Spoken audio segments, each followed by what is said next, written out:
What's going on, guys? Eternal in back with another episode of Brutally Honest, and today we are going to cover the Heaven Sting.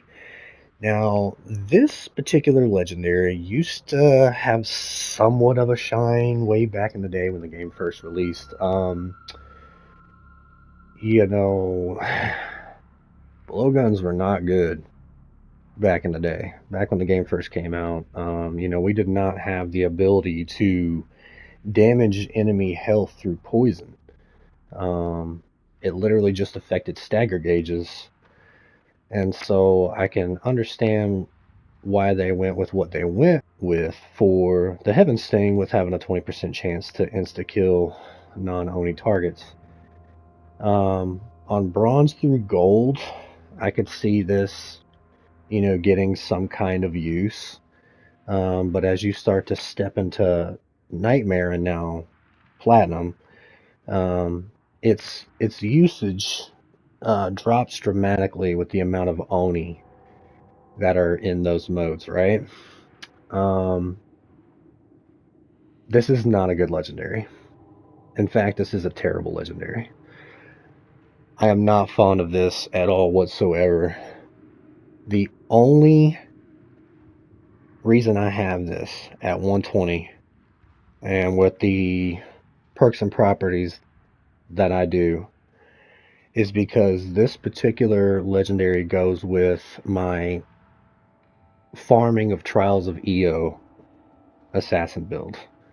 Because it doesn't matter whether something is attuned or not, as long as it's not an Oni, it'll still instantly die at a 20% chance.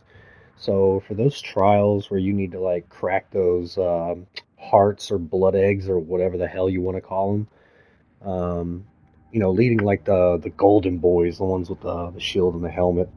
Again, that's why there's shield piercing ammo on this particular one. I would just leave them over there and just pelt them. Just pelt the shit out of them with poison darts. And then if I ran out of those, I would use weakening darts. It works really good for that. But that's literally about the only way that I would consider using something like this, with the amount of powerful and potent legendaries that this particular class can rock, and that meshes well with those particular builds. Again, this is a terrible legendary. If not for the Trials of Iyo, I would not even have something like this at 120. I think for that particular Trials build, I think it works really well, so I'd probably give it about a 7, just for farming Trials. But on an every other thing basis, this thing gets a 1. It's shit. Sorry for those that love it, but I'm not a fan at all. I think this is a terrible legendary. And about the only usage I can see you getting out of this is for a farming Trials build for the assassin. But alright, guys, that's going to be it for this episode of Brutally Honest. If you enjoyed the video, please consider smashing that like button. And if you'd like to stay up to date on all of my content, consider subscribing as well. It would really help me out. I appreciate you coming out, and I'll catch you on the next one. Doses!